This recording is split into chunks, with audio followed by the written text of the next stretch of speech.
5,000 have died, 23 million could be impacted. The incredible scale of destruction and despair after the earthquakes in Turkey and Syria.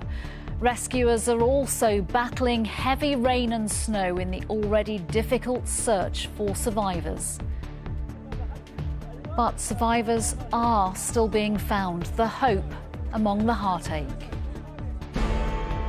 Also this lunchtime, the police rapist David Carrick is jailed for life. The judge said the former Met officer showed an astonishing degree of moral corruption. Are your taxes in order? Good morning, they most definitely are. Good morning, how are you? All changed. The Prime Minister has a new team and has changed some government departments. Jail for two men who robbed the Olympic cyclist Mark Cavendish and his wife at knife point in their home. And a new royal honour for Stella McCartney for services to fashion and sustainability. I feel incredibly proud and honoured. Really, I mean, it's a cliche, but I do. I feel really very proud.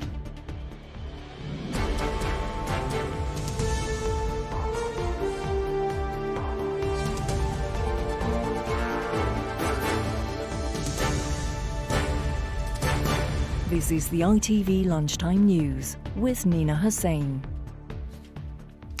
Good afternoon. The World Health Organization says 23 million people could be affected by the earthquakes in Turkey and Syria.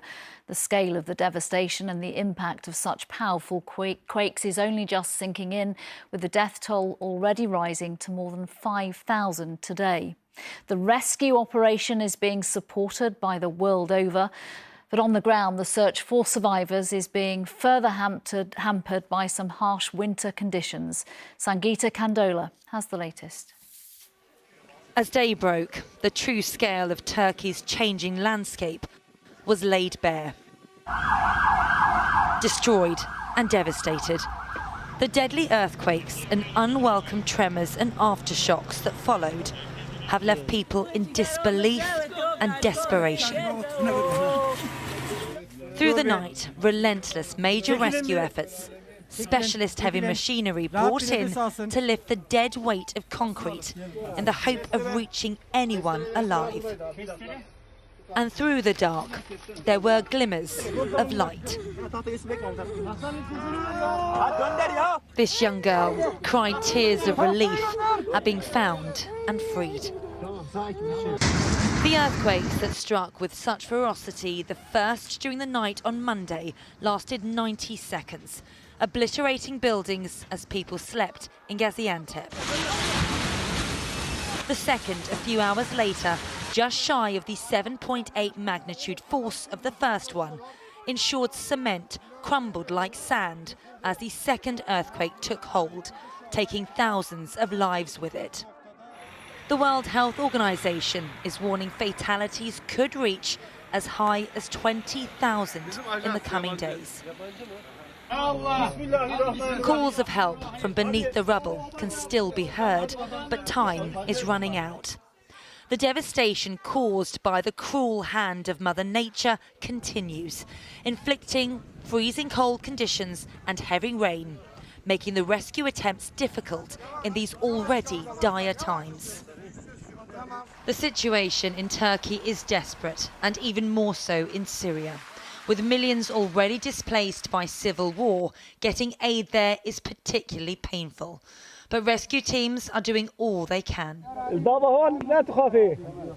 In Aleppo, this father calls out to his child Noor, "Don't be scared, Dad is here," as teams tug away until the child is released from the rubble. They cry, "God is great." 70 countries, including the UK and US, have offered help, all mobilising task forces, pledging aid and immediate relief efforts. The number of dead is in the thousands. Exact numbers are hard to know for sure. What is certain is those numbers are rising fast. Sangeeta Kandola, ITV News. Our correspondent Emma Murphy is in Iskenderun in Turkey and has just sent this. We're in Iskenderun, quite a distance from the epicentre, but just take a look at the amount of devastation there is. Just in this small area, it's thought that 100 people are trapped. In the last few minutes, we've seen 3 bodies be pulled out. We're told that yesterday they did manage to find 2 people alive, but they're not massively optimistic about finding anybody else. And all around here, there are the families sitting, watching, waiting, hoping against hope that perhaps their relative might be one of the lucky ones, might be one of those who defies expectations and can be brought out alive. But this death toll is rising hourly now. We're up to close to 5,000, and it is just going to keep on getting higher. Areas like this are littering this entire region, and underneath this kind of rubble is where families are lost, people who were sleeping in their beds, believing they were safe, only for their homes to fall in around them. There is concern here that there isn't enough governmental response, that these people are all volunteers, that they aren't seeing the full force of the government and the international search and rescue teams come here to try and offer assistance. But I think in the coming days that will be seen. When we flew in last night, we were on a plane full of volunteer rescue workers from around the world, German, Russian and also Spanish, and they are now starting to move out into these areas, but it is an incredibly slow process, and slow, terribly slow, for those who are waiting, hoping for news of their relatives. Emma Murphy in Turkey there. Let's take you to Syria now, where we can join the journalist Mohammed Hossain, who I spoke to just after the second earthquake hit yesterday. Thank you for talking to us again. What's the latest on Syria's rescue operation, Mohammed? Thank you so much for this interview. The operation for removal the bodies under the rubble is continuing until now in west of Syria, north and west of Syria, especially in Idlib province and Aleppo province. I can supply you with some information what's happening in Idlib, especially in Genderes, in Afrin. According to my calls with some of my friends there in Genderes, you know, Genderes, it's a Kurdish town in Afrin controlled by Syrian opposition. Still now, a lot of bodies under the rebels, and the local equipment, it's not enough to rescue all the souls under the rebels. I get some video from there. A lot of kids, they are under the rebels and they still live, still alive.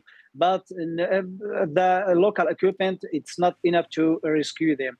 According to last statistic from the Syrian civil right helmets, about 800 people they killed in Idlib province, but it's not final because according to our sources, our friends there, a lot of bodies, they are still under the rebels. So this statistic, it will be more and more in few hours or in few days.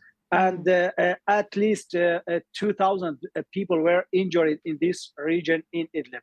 If you will talk about Aleppo, if you will talk about Aleppo, in Aleppo, I get some information from some friends there. I will tell you the specific number. In Aleppo city, 266 people were killed, 600 people were injured. This information, it's according to the Ministry of Health, which related to the Syrian government. In Hama Mohammed, province, what more, given what yeah. you're describing, Mohammed, what more can the international community do to help Syria specifically? Actually, the most important thing for the international community or international world, they must look at the Syrian like one look, not to make a difference between them. I mean, some states or some NGOs, they are dealing with one part and they canceled another part. Now it's not war situation. It's not politics conflict. It's not military. It's humanitarian disaster. So all the we know Syria, it's under all the economic sanctions of US. So a lot of NGOs, a lot of states, they are scared to deal with the Syrian government because they are scared from the US sanctions. I mean, at least in this emergency situation, the international community, they must help all the Syrians in Aleppo or in Idlib or in Hama or in Latakia. Mohammed, or in let's Sheikh hope Maqsoud that you in Aleppo. Get that help very soon. Mohammed Hossain, thank you very much for talking to us in the middle of this situation that you're dealing with. Thank you. Thank you. Here we've seen the UK government already flying out search and rescue teams as well as now medical experts, and people have already started their own emergency response to the tragedy. In Milton Keynes, World Vision UK has been collecting donations to send to Turkey and Syria. They've been distributing heaters and fuel to shelters and medical facilities that have been damaged. And Express Cargo in London have been accepting donations from 9 a.m. this morning. They're asking for food, nappies, sanitary products, blankets, clothes, shoes and anything else that could be of help to people. And if you want to help with the aid effort, there are links to charities on our website. Just head to the usual address, itv.com/news.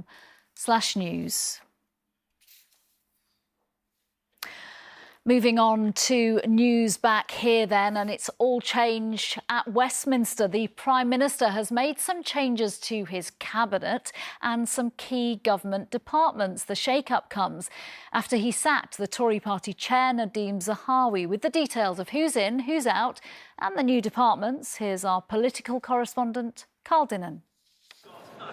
Greg Hands, on the left, is the new chairman of the Conservative Party, replacing Nadeem Zahawi, whose complex tax affairs got him sacked. Are your taxes in order? Good morning, they most definitely are. Good morning, how are you? Do you think you can win the next election? Of course we will. We can and we will. Are you happy with the new reshuffle? I am. Mr Hands now has the not insignificant job of getting the Tories re-elected. 4 new departments have been created out of 3 old ones today. The Department for Energy Security and Net Zero, which will be led by Grant Shapps. Science, Innovation and Technology will be led by Michelle Donnellan. Business and Trade, led by Kemi Badenoch, who is still Minister for Women and Equalities. And Culture, Media and Sport, which will be led by Lucy Fraser.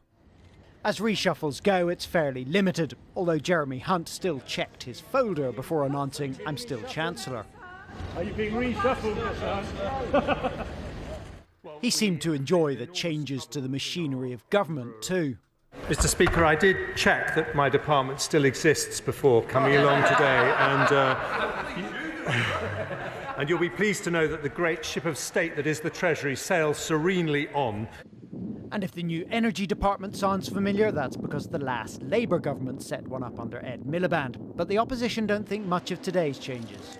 Another day of Tory turmoil in government. And for me, the test is really for the Prime Minister. It's clear that the job's too big for him. If he can't even sort out his cabinet, what chance is there of him sorting out the country? But has he even finished sorting his cabinet? An inquiry into allegations of bullying against the Deputy Prime Minister and Justice Secretary Dominic Raab has yet to report. He denies the allegations, but could be forced out if they are proved. Carl Dinnan, ITV News, Westminster.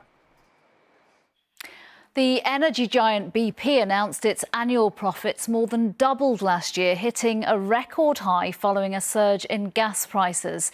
Shell also announced its largest profits in history less than a week ago amid soaring costs for customers. For more on that story, you can scroll down to the news section of our streaming site, ITVX. Police have confirmed the deaths of the private school head teacher Emma Patterson and her 7-year-old daughter are being treated as a murder investigation. Both were found in the grounds of Epsom College in the early hours of Sunday morning alongside the body of her husband, George. Surrey Police said a firearm licensed to Mr Patterson was recovered from the scene and that they had been in contact with him just days before the killings about his gun licence. The force has referred itself to the police watchdog over the case. 2 men have been jailed for robbing the Olympic cyclist Mark Cavendish and his wife in a knife-point raid at their home. The intruders, wearing balaclavas, broke into the athlete's home in Essex in November 2021 and threatened to stab him. The judge described the robbery as planned, targeted, orchestrated, ruthless offending aimed at an internationally known sportsman and his wife. Ian Woods was in court in Chelmsford. Ian, Mark Cavendish's wife has just spoken about what they went through. Yes, Peter Cavendish not only gave her victim impact statement in person in court, but she also spoke to the media outside afterwards to go into detail about the psychological impact that this has had on her husband, and on their children, who've all needed counselling after the ordeal, particularly their son, who was only 3 at the time and was hiding under a duvet while his father was being beaten and threatened with a knife. She said their home, which the men broke into while wearing balaclavas, no longer felt secure and they may need to move. Peter said she was in the early stages of pregnancy when the robbery happened, how it cast a shadow over that period, and when her daughter was born, her son told his new sister how he'd protect her from the bad men if they ever came back. Mark Cavendish is abroad competing at a cycling event, so couldn't be here today, but his wife said the ordeal is not over yet because 2 suspects are still on the run. Whilst the other 2 men wanted in connection with this are still at large, it's very difficult to draw a line under something that's already been, a couple of years in the making. So I would definitely, it's the reason I speak today, the reason I've said anything about what we've said is just to, in the hope that somebody might see something, hear something, know something. Those men still wanted are Joe Jobson and George Goddard, and Essex Police have renewed their appeal for them to come forward, and they've praised Peter's contribution to that hunt by talking outside to the media today.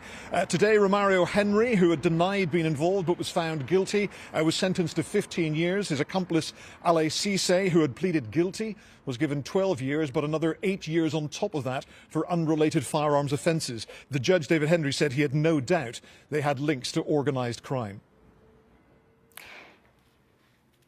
Ian Woods, thank you very much. Thank you. In the last hour, the former Metropolitan Police officer and serial rapist David Carrick has been jailed for life. He had admitted 49 separate charges and was told he'll serve a minimum of 30 years in prison. The former officer used his status within the force to help carry out his crimes. The judge said he showed an astonishing degree of moral corruption. Behind a public appearance of propriety and trustworthiness, you took monstrous advantage of women drawn into intimate relationships with you. You brazenly raped and sexually assaulted many women, some you barely knew. You behaved as if you were untouchable. Those you controlled are trying to recover their self-esteem. These women are not weak or ineffectual. They were victims of your criminal mindset. Even today, courage calls to courage everywhere, and its voice cannot be denied. Specialist teams are continuing to search for Nicola Bulley, who has now been missing for 11 days. A diving expert brought in to help find the missing mother of 2 says he's very surprised she has not been found in the River Wyre. The search effort is today focused on a different stretch of the river near to where she is believed to have vanished. And the Bank of England and the Treasury are designing a digital pound. The new currency could start to replace banknotes and coins by the end of the decade. The UK plans are the latest in a raft of countries considering using digital money. Finally, this lunchtime to a stellar occasion at Windsor Castle. The fashion designer Stella McCartney was the star attraction earlier when she picked up her CBE for her work in fashion and in sustainability. Stella McCartney famously designed Meghan's wedding reception dress and Team GB's kit for the London 2012 Olympics. Her new honour is on top of her OBE. Sally Biddulph has the details. Miss Stella McCartney for services to fashion and sustainability. It wasn't the clothes making headlines today, but the designer, Stella McCartney, honoured with a CBE this morning at Windsor Castle. I feel incredibly proud and honoured. Really, I mean, it's a cliche, but I do. I feel really very proud. Stella has long been a favourite with the royals, Meghan famously choosing one of her gowns for the reception at her and Harry's wedding. And with a shared environmental interest, conversation flowed freely with King Charles. We spoke a little of sustainability. Actually, it's very sexy, regenerative cotton. I've been lucky enough to work with His Majesty many times on sustainability, on fashion, and so he's very well versed. From sexy sustainability to athletic prowess, Stella already has an OBE for designing the kit for Team GB during the London Olympics. Today's honour went one better and has seriously impressed her dad. Unfortunately, he couldn't come today, but yeah, he's very proud. It's, you know, I think from the sort of Scouser side, he's very excited. The echo of a CBE reaches far and wide, and today Stella said it was also a win for British fashion. We are so incredibly good at creating. I mean, I think we're one of the best in the world, and the world of fashion is you know, absolutely splattered with British designers and creative people, whether they be photographers or models or production people or knitwear designers. You know, we're everywhere, and we have some of the greatest schools here, and I'm very proud to be a female-founded British fashion company. That's fantastic. Congratulations. I'm going to wear it every single day. Bravo, Stella McCartney, CBE. Sally Biddulph, ITV News. Our main stories this lunchtime. The World Health Organization says 23 million people could be affected by the earthquakes in Turkey and Syria. The scale of the devastation and the impact of such powerful quakes is only just sinking in, with the death toll already rising to more than 5,000 today. The rescue operation is being supported by world leaders, but on the ground the search for survivors is being hampered by some harsh winter conditions. And here, the Prime Minister has reshuffled his cabinet. Greg Hands is now the Conservative Party chair and has replaced Nadhim Zahawi after Zahawi was sacked over an investigation into his tax affairs. And that's all we've got time for now from everybody on the Lunchtime team. Bye-bye.